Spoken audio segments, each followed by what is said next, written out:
हमारी कष्ट की जिंदगी चल रही है, हमारे परेशानी का जीवन चल रहा है, उस समय पर शिव नाम लेना प्रारंभ कर दो। श्री शिवाय नमस्तुभ्यम कहना प्रारंभ कर दो। धीरे धीरे उसका नाम उच्चारण करना प्रारंभ कर दो।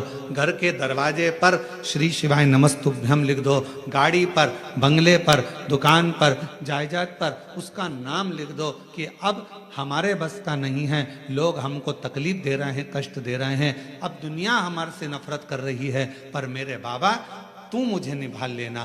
पूरी जमीन, जायदाद, मकान, गाड़ी, खुद सब कर श्री शिवाय नमस्तुभ्यम लिख दो, उसके सुप्रत कर दो। एक बहन ने एक पत्र लिखा था कल कि रुद्राक्ष क्यों पहना जाता है, तुलसी की माला क्यों पहनी जाती है, रुद्राक्ष पहनने का कारण क्या है, तुलसी की माला पहनने का कारण क्या है, क्यों रुद्राक्ष पहना जाए, क्यों तुलसी की माला पहनी जाए, उसका कारण क्या है। हम आपसे पूछते हैं, सब बोलना। एक कटोरी में शक्कर ले लो, ठीक है, उसमें तुलसी का थोड़ा सा दल डाल दो, क्या बन गया, जम के बोलो, प्रसाद बन गया। भोजन है, भोजन की थाली में जब तक तुलसी का दल नहीं डाला तब तक वो प्रसाद नहीं हुआ। तुलसी का एक पत्ता, थोड़ा सा दल भोजन की थाली में डल गया, क्या बन गया, प्रसाद। इतना बड़ा भगोना भरकर नुक्ति बनी है, सेव बना है, प्रसाद बना है, उसमें थोड़ा सा तुलसी का दल डाल दो, क्या बन गया, प्रसाद बन गया। अब शिव का प्रसाद कैसे बनता है, तो कहा भगवान के प्रसाद में जो सामग्री हो उसमें बेलपत्री डाल दीजिए, रुद्राक्ष का भाग उसके अंतर्गत, अर्थात भगवान शंकर स्वयं मां महागौरी से कहते हैं, हे महागौरी, हे गौरी, हे महागौरी। जैसे तुलसी भोजन में डालने पर प्रसाद बन जाती है, उसी तरह संसार का मनुष्य जब किसी रुद्राक्ष को अपने गले में धारण करता है तो वो मेरे लिए प्रसाद बन जाता है, मेरा अपना बन जाता है, उसको मैं स्वीकार कर लेता हूं, वो मेरा अपना है। अब प्रसाद को आप लोग नाली में फेंकते हो क्या, प्रसाद को आप गटर में फेंकते हो क्या, प्रसाद को आप कहीं गलत जगह डालते हो क्या, नहीं, क्योंकि वो प्रसाद बन गया। गले में अगर रुद्राक्ष की माला आ गई, एक रुद्राक्ष तुम्हारे गले में लाल धागे में पड़ा हुआ है, तुलसी की माला तुम्हारे गले में पड़ी हुई है, आप भगवान का प्रसाद हो। अगर चलते फिरते मौत का किसका ठिकाना, मृत्यु का किसको भरोसा, कब प्राण छूट जाए। अगर हमारे गले में रुद्राक्ष पड़ा है, तुलसी की माला पड़ी है और हमारे प्राण छूट भी गए तो हम वो प्रसाद हैं कि हमें नरक में नहीं पटका जाएगा, गलत जगह पर नहीं पटका जाएगा, हमको श्रेष्ठ जगह पर रखा जाएगा। प्रसाद को नाली में नहीं डालते, प्रसाद को गटर में नहीं डालते, रुद्राक्ष पहनने वाला, तुलसी की माला धारण करने वाले को गलत जगह पर नहीं भेजा जाता, गलत जगह पर। आप गले में अगर रुद्राक्ष धारण करते हो तो शिव का प्रसाद हो। और जितने शिव भक्त इस ऑनलाइन शिव महापुराण की कथा को आस्था चैनल पर श्रवण कर रहे हैं, फेसबुक यूट्यूब पर सुन रहे हैं और सोशल मीडिया पर इस कथा को अगर श्रवण कर रहे हैं, तो उनसे कहूँगा अपने गले में एक रुद्राक्ष अवश्य डालो। तुलसी की माला भी अगर है तो भी एक रुद्राक्ष जरूर डालो। क्यों? अगर गूगल पर सर्च करोगे, फेसबुक यूट्यूब पर सर्च करोगे, इंस्टा पर सर्च करोगे, तो उसमें आपको मालूम पड़ेगा एक रुद्राक्ष यदि हमारे गले में होता है तो हमारी बीपी, शुगर, थायराइड, इन सब को लेवल में रखता है, और वो ना शुगर बढ़ने देता है, ना शुगर घटने देता है, ना बीपी बढ़ने देता है, ना बीपी घटने देता है। एक रुद्राक्ष अपने गले में होना चाहिए। तुलसी की माला पहने कि रुद्राक्ष पहने, दोनों पहनो, कोई दोष तो नहीं लगेगा। कहां लिखा कि तुलसी पहनने वाले को रुद्राक्ष नहीं पहनना चाहिए, रुद्राक्ष पहनने वाले को तुलसी नहीं पहनना चाहिए? जब भगवान राम भगवान शंकर जी की आराधना करते हैं और शंकर जी भगवान राम की आराधना करते हैं, तो दोनों के लिए समता है। किसी के लिए ना तुलसी से बेर ना रुद्राक्ष से बेर, दोनों धारण कर सकते। गले में एक रुद्राक्ष का मन का आपके जीवन में ना जाने कितनी व्याधियों से, कितने दुखों से तुमको निकाल देता है, कितने दुखों से। एक पत्र है, देखिए।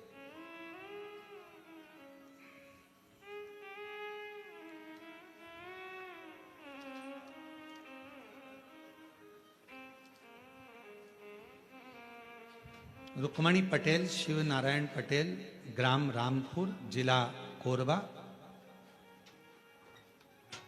रामपुर करतला, छत्तीसगढ़ से हैं। 12 वर्ष तक मेरे यहाँ संतान का सुख नहीं हुआ। हमने मेडिकल टेस्ट कराया, टेस्ट बेबी करवाया, सब कुछ करवाया, पर संतान का सुख नहीं हुआ। तब किसी ने कहा कि सफेद आंकड़े की जड़ का प्रयोग करो और भगवान शंकर का पशुपति व्रत करो, टीवी पर कथा आती है वो सुनो। हमने सब कुछ किया। फिर बाद में जब संतान का सुख नहीं आया तो फिर वापस व्रत किया और कोकड़ी में आपकी कथा थी वो श्रवण करी। बाबा की ऐसी कृपा हुई गुरुदेव, मेरे बाबा ने 12 साल के बाद मुझे संतान दी। मैं बाबा को प्रणाम करती हूँ।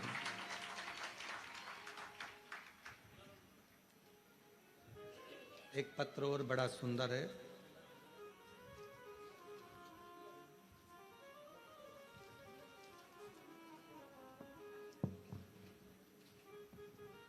एक रुद्राक्ष के जल की क्या महत्वता है इस पत्र में देखिए। मेरा नाम श्रीमती रितु डिक्सेना, ग्राम हरदी बाजार में रहती हूँ। हरदी बाजार की पुत्र वधू हूँ। बाबा, शादी के 12 वर्ष के बाद 2023 में मेरे गर्भ में मुझे तकलीफ हुई। पहले डॉक्टरों को दिखाया तो बच्चेदानी में छाले बता दिए। फिर डॉक्टर को दिखाया तो गर्भाशय में बच्चेदानी में 7 गठाने हो गए। घबरा गए। डॉक्टर ने कहा ये गठानों की जांच होगी, मालूम पड़ेगा कि कौन सी बीमारी है। हम लोग घबरा गए।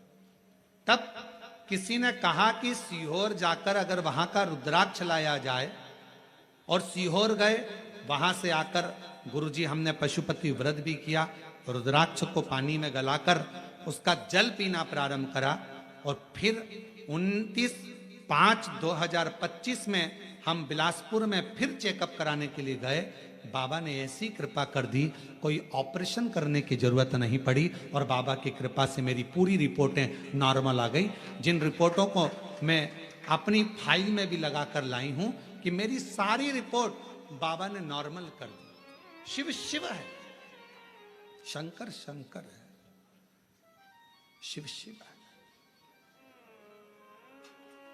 एक रुद्राक्ष यदि गले में पड़ा हुआ है, एक रुद्राक्ष यदि हम उसका जल पी रहे हैं, एक रुद्राक्ष हमारे घर में हम रख रहे हैं, उसका जल पी रहे हैं, या हमारे गले में धारण कर कर रख रहे हैं, उसका फल आ जाए हमको मिलता जरूर है।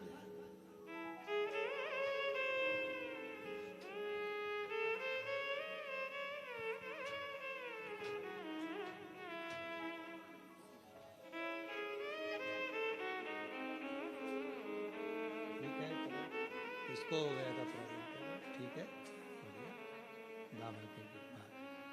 आप ही को तकलीफ हो गई थी, बच्चादानी में 7 गठाने हो गई थी और छाले पूरे बच्चादानी में हो गए थे। डॉक्टर की कृपा, भगवान शिव की करुणा और साथ में शिव की उदारता से रुद्राक्ष के जल से आज पूरी बच्चेदानी की गठाने भी गल गई, छाले भी समाप्त हो गए और शिव की कृपा। और तेरी कृपा का क्या है भरोसा, कब किस पर हो जाए, जरा सी हम पर कर दो, जरा सी हम पर कर दो। तेरी कृपा का क्या है भरोसा, कब किस पर हो जाए जरा सी हम पर कर दो, जरा सी हम पर कर दो। जिस पर भी हो गई तेरी कृपा करुणा वो भव पार हुआ, भव पार हुआ। पापी हो चाहे जितना उसका भी बाबा उद्धार हुआ, उद्धार हुआ।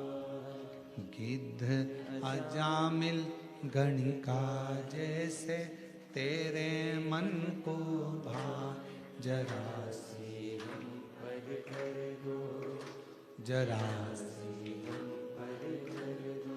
तेरी कृपा का क्या है भरोसा, कब किस पर हो जाए जरा सी हम पर कर दो, जरा सी हम पर कर दो।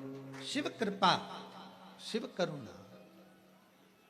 एक छोटा सा रुद्राक्ष गले में पड़ा रहने, डले रहने, कितनी कितनी तकलीफों से, कितने कितने दुखों से, कितने कितने कष्ट से वो रुद्राक्ष आपको निकाल देता, कितने कष्टों से।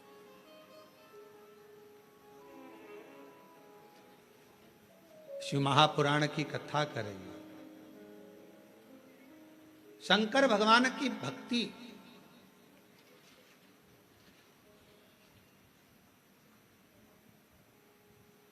किसी का भला करने में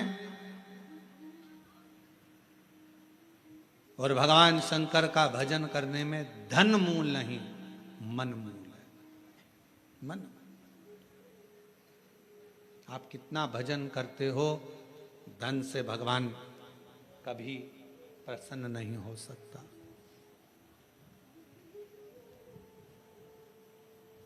धन से भगवान कभी प्रसन्न नहीं, आडंबर से भगवान कभी प्रसन्न नहीं हो सकता।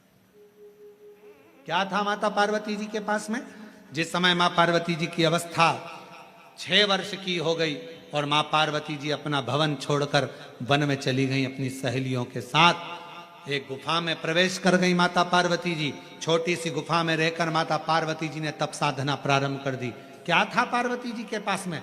ना मां पार्वती जी हिमालय राज की नगरी से ना पात्र लेकर गई थी, ना पूजन का कोई सामान लेकर गई थी।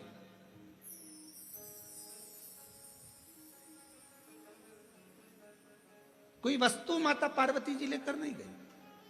अपने पिता के घर से गई तो खाली हाथ गई।